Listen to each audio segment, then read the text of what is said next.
Good afternoon, everyone. I'm Gary Summers, and welcome to the audio edition of Mind, Body, Soul. I'm here with Andrew Safer, who is going to talk about mindfulness and how you can apply some simple strategies that can help you with your daily life, particularly if you have some anxiety or you're dealing with some issues. And sometimes we tend to focus on what happened to us or what could happen to us in the future. So Andrew is going to talk to us about how we can apply some simple techniques so that we're mindful of things that happen to us. So welcome, Andrew Safer. Thank you very much, Gary. So Andrew, can you just give our listeners a brief idea as to what people can expect to hear from you today? Well, I give mindfulness instruction and training in workshops to people with mental health issues, addictions issues, and also to people in the workplace. So today we'll be talking about what mindfulness is and how it applies to our daily life. So I remember reading somewhere that to be truly happy, and I don't know who said this, it's important to spend about 85% of your time in the present moment. Okay. Is that kind of what mindfulness is not dwelling on the past or not worrying about the future, is kind of being present? Exactly. That's a very high percentage, actually, Gary. So here we're talking about mindfulness practice, because it is a practice, and it develops the present moment orientation, non-judgment, and kindness, particularly towards oneself, but then it extends to other people, of course, combined with attention training. So that's how I would define what it is that we're talking about. Okay, so explain, I guess, explain mindful. Can you give us a little more detail into mindfulness? Because I look at just a simple example of a mental mistake that we all make, which is assumptions, making assumptions, and that's a judgment. So and a simple example is someone cut you off in traffic. Well, Right. you get upset because someone cut you off in traffic. You make a judgment that the person is a crazy driver. You make the assumption that he intentionally cut you off, but really the only thing that you know about the situation is that he cut you off. I mean, anything you could make he could have been on his way to the hospital to his son just got a call from his son was in an accident. His wife was in an accident. I mean, one of the things that I say to people is, what is the only thing that you know about the situation? So, and the beauty about mindfulness too is that it's usually not what happens to you that creates the problem, is what you go through in your mind that creates the problem. And luckily, because if cutting you off in traffic was what the problem was, and every single person who was cut off in traffic would be upset, but they're not. So teach us mindfulness. Teach us, how do we get to that stage where we push all of that stuff away and we just let it be?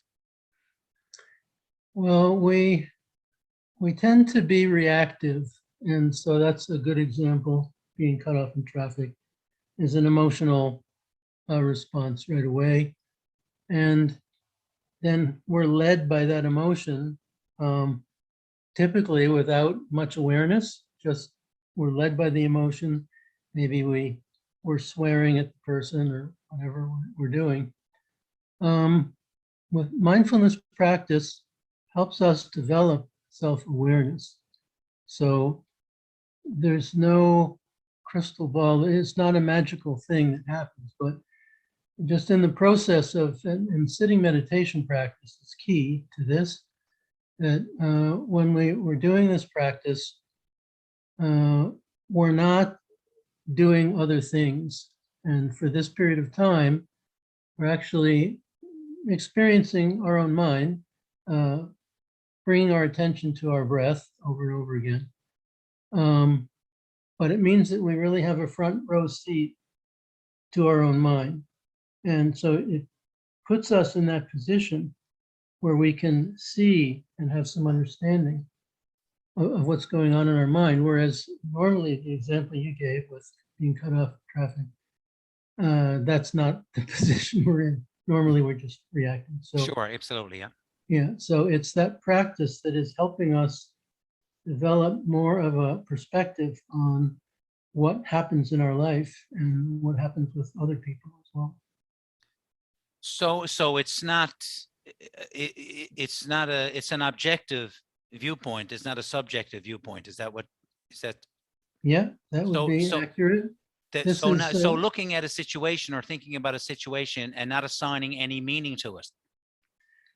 at least long enough to get your head around what it is that's happened. Yeah. So So we so talk about seeing things as they are rather than seeing them as just what we think is going on. There's a big difference there. So a- we'd like to see things as they are. and of course, you know, when we talk to people about reacting, you're talking more about people teaching themselves or learning to respond, because when you Right. react, many times you just overreact. Yeah, exactly. And then that comes to the point of that magic of the pause and learning how to hit the pause button so Yeah. that you do have time to uh, gather your thoughts, because obviously every time we deal with things on an emotional basis, your imagination kicks in, and then who knows what kind of a hole you're going to dig yourself, and then you don't even know how to get out of it. Exactly. Uh, we're developing a different relationship with our thoughts, feelings, and emotions through mindfulness. And again, it doesn't happen overnight, but what we're talking about is, this is a different way of relating to our emotions. Maybe until now, we never even thought we had any choice. If we're feeling upset, then we're identified with that feeling of being upset, like wholly identified with that feeling. But now we can see, okay, this is a feeling that's arising. And we also know that thoughts, feelings, and emotions are impermanent, which means they don't stick around. So that helps a lot. And it helps give us this perspective that I was referring to. So can you help people, and we've gone through, who would have thought that 2 years ago we'd be still in this situation of masks and vaccines, and well, that's a good thing. Yeah. So how can mindfulness help in the pandemic? What some things can people do now with being mindful, as we kind of learn to live with this, as we get our way back to some sense of new normal, whatever that's going to look like? Yeah. How does that all fit in with helping people deal with this? Well, I think uncertainty has been a big theme during this pandemic, still is. We're used to being able to plan different events. We can't really plan them, or we have to have all these contingencies. So uncertainty has been quite challenging aspect of this. Um, Normally, we are wedded to our idea, to what we want to happen in the future. And so we're oriented to what we think should be happening. So there's a fixation. It's a mental fixation. Um, but as we said a little while ago, that could be very different from what's actually happening and what's going to happen. So the more that we stick to our idea of what we think should be happening, the more painful it's going to be for us, because you're going to have more of this friction between reality and our mindset, right? So mindfulness does help us with uncertainty. Instead of digging in our heels and resisting it, that we develop some acceptance and we say, okay, this is an uncertain situation. We don't know what's going to happen, which takes a bit of letting go, right? Letting go of our our fixed idea. But the more we can let go, the more we're going to be in sync with the real world. So that means we're going to be less, I think you could say there's going to be less abrasion because there's less of a friction there. And then we're going to be in a much better position to actually relate to what is unfolding rather than our idea. You mentioned a couple of things actually, which were poignant. And the first thing which you said, people don't like uncertainty, but uncertainty is but when you assign a meaning to uncertainty, that uncertainty is bad. Right. Uncertainty could be bad, it could be good, but we don't know that. It's just like you said, it's just getting used to the fact of learning to live with uncertainty. That's really what it is. But when people assign a meaning to, well, what if what if this happens, what if something else happens? So just being mindful is uncertainty is not good or bad, it's just there. Right. The other thing you said, which I thought was powerful, and cognitive behavioral therapists always talk about thoughts, feelings, and emotions. And okay. The word that a lot of people use is should, which is really a mental mistake, because when you Right. say the word should, really what you're saying is you want the world to turn out exactly the way you want it to turn out. Right. And that's just a pipe dream that no, the world never will turn out exactly the way you want it to turn out. So one of the words I think people would benefit by removing from the vocabulary is the word should, because that implies that everything should turn out exactly the way it should turn out. I remember watching a hockey game a while ago, and the coach, when the game was over, they lost the hockey game. And he said, we should have won. And I said, I'm thinking to myself, no, you shouldn't have won. The team that scored the most goals should have won. Now, Right. if he's got that mindset of we should have won, then he won't put something in place to fix his problem, and he'll go out in the next game and make the same mistake again. So that word should really needs to be out of people's vocabulary, because that is not mindful. That is creating an image that's only in your head Yeah. of exactly how you expect the world to be according to your rules. So, Andrew, would meditation help with mindfulness, and how would people be able to do that? Because very few people meditate. I mean, there are some people who meditate for hours a day, but even just how much time would be enough just to live in the present moment, to just block everything out of your mind, just focus on your breathing, and just to let it all go? Okay, let me first of all say that the idea of blocking everything out of your mind is not really part of the mindfulness approach. I know it is, with other approaches, but first of all, we don't see thoughts as bad or negative or, something that we want to get rid of. Okay, so that's different from other approaches. What we want to do is we want to be able to have these random thoughts, which is the natural activity of the mind. We're not interfering with that natural activity. We want to have these thoughts. We want to have some awareness of the thoughts. And we don't want to be held hostage by them. So we can recognize them, and then we can go somewhere else, where we typically go is we direct our attention to our breath, which is always here and is non-conceptual. It's got nothing to do with our thoughts. So we're developing that habit where we can recognize our thought process, and then go back to our breathing. And we keep doing that over and over again. That has quite an effect on the thoughts, but we're not doing it to get rid of them. We're doing it to resume our activity.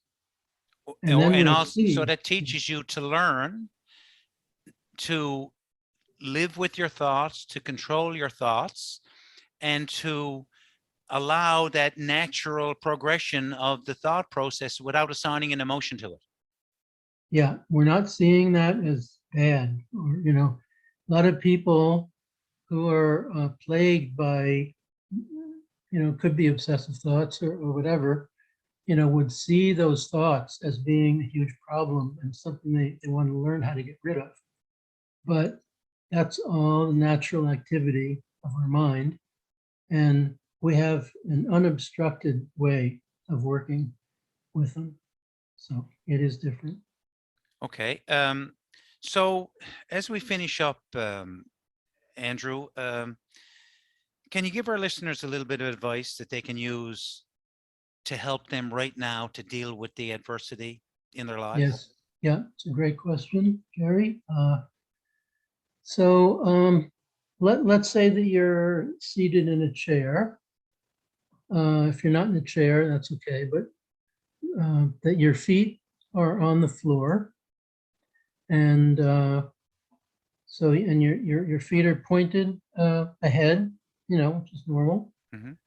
Okay, so now, however we're seated, we're going to start by bringing our attention to our feet on the floor. So it's the points of contact between our feet, our shoes, and the floor.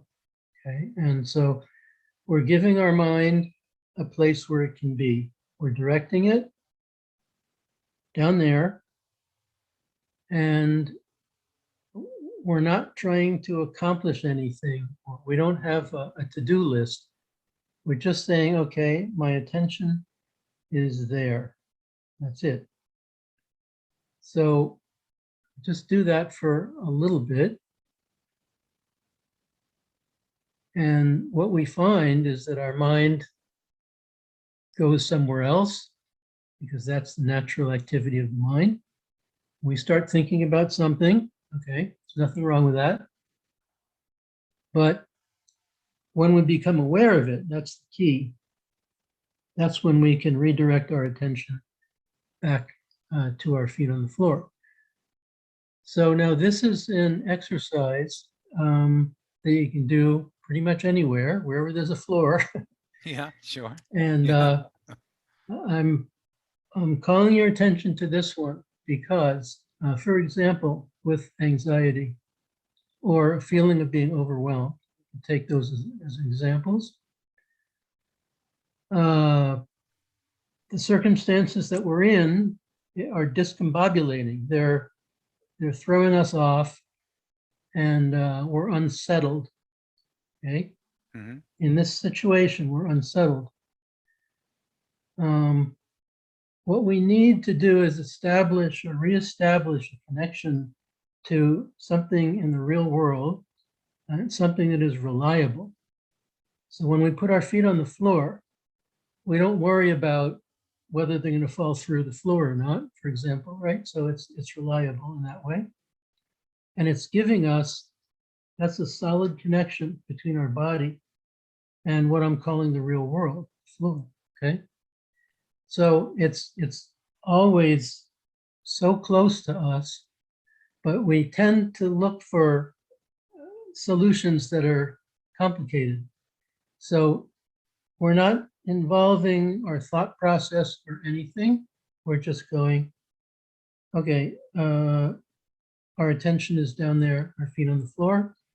And when it goes somewhere else, which it will, and we notice, we just bring it back there. So it's like being insistent about doing this exercise. We keep going back, and it gives us a sense of connection. So I would suggest that, whoever's listening, give that a try. And of course, with anything, if you want to really see if it's going to work for you, you got to do it more than once. Oh, So, sure. Yes, sure. Yeah. Yeah. Andrew, does that then train your brain to, when you're doing something and an obtrusive thought comes into your mind, you learn to just park it and go back to what you're doing? Is that Is that the idea behind this? To Well, teach your brain how to deal with those random thoughts in a more constructive yeah, way. yeah. Again, it has to do with the recognition. Yeah. You have some recognition of these thoughts, and without going into judging them and seeing them as whatever, when you see those thoughts through this training, we're teaching ourselves that we can go right away to our breathing. So rather than the idea of blocking them out or even parking them or doing anything with them, we're just using the thoughts as uh, a stimulus or as a trigger, a positive trigger for us that we go, okay, now it's a reminder that we're going to go back to our feet on the floor, to our breath, or whatever. So it's a blessing in disguise because it's pointing the way back to a sense of wholeness. So you're using that random thought where you used to use that random thought to trigger an emotion. You're using the random thought to trigger you back to Yes. this. Okay. Okay. Yep. It's a reminder. William, it's funny, I get reminded of all these things. William Shakespeare said, "There's nothing good or bad, but thinking makes it so." So that's a Good. really good example of what you said of being able to learn to control those random thoughts, not to get rid of them, but just to learn to control them and to use them as a trigger, not as an emotional trigger, but as more of a logical trigger to get you back to a place where you can learn to deal with them in a better way. Yeah, and experience some wholeness. Andrew, great conversation. Really appreciate you taking the time. Thank you, Gary. As people are listening to you, your information is there as the interview is being played. So if anybody wants to get in touch with you, all the information is there to get in touch with you. And I'm sure we'll be getting together with a lot more interviews in the coming months and years. So Andrew, again, thanks very Great. much for your time. Thank you, Gary. Thank you very much.